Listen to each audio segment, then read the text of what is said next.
నల్గొండ జిల్లాలో క్షుద్ర పూజలు కలకలం సృష్టించాయి. మిర్యాలగూడలోని నాగార్జునసాగర్ ప్రాజెక్టు క్వార్టర్స్లో గుర్తు తెలియని వ్యక్తులు క్షుద్ర పూజలు చేశారు.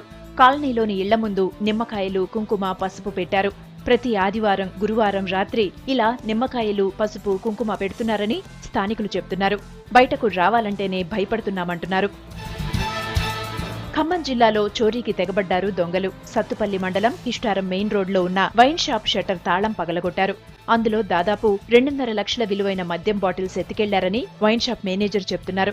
పోలీసులు సీసీ కెమెరా ఫుటేజ్ను పరిశీలిస్తున్నారు. ఖమ్మం జిల్లా మద్దులపల్లి గ్రామంలో మెగా హెల్త్ క్యాంపును ప్రారంభించారు రాష్ట్ర మంత్రి తుమ్మల నాగేశ్వరరావు. ప్రజల ఆరోగ్యం కోసం ఏర్పాటు చేసిన ఈ హెల్త్ క్యాంపును వినియోగించుకోవాలన్నారు మంత్రి. ప్రజలకు వైద్య సేవలు అందించేందుకు డాక్టర్లు అందుబాటులో ఉండాలన్నారు. డబుల్ బెడ్రూమ్ ఇళ్లను 6 నెలల్లో పూర్తి చేయాలని ఆదేశించారు.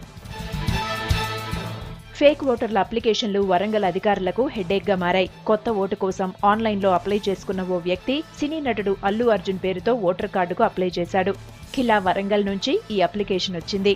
ఈ ఫేక్ అప్లికేషన్పై విచారణ జరిపి చర్యలు తీసుకుంటామన్నారు అధికారులు. వరంగల్లో ఆశా వర్కర్ల ఆందోళన కొనసాగుతోంది. 66 రోజులుగా సమ్మె చేస్తున్నా ప్రభుత్వం తమను పట్టించుకోవడం లేదని ఆరోపించారు.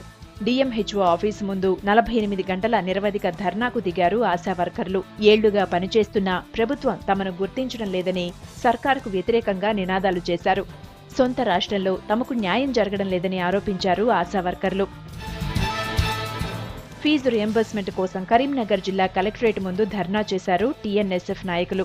పెండింగ్లో ఉన్న స్కాలర్షిప్స్, ఫీజు రియంబర్స్మెంట్ ను వెంటనే విడుదల చేయాలని డిమాండ్ చేశారు టీఎన్ఎస్ఎఫ్ నాయకులు. కలెక్టరేట్లోకి చొచ్చుకుని వెళ్లేందుకు ప్రయత్నించిన విద్యార్థి సంఘ నాయకులను అడ్డుకున్నారు పోలీసులు.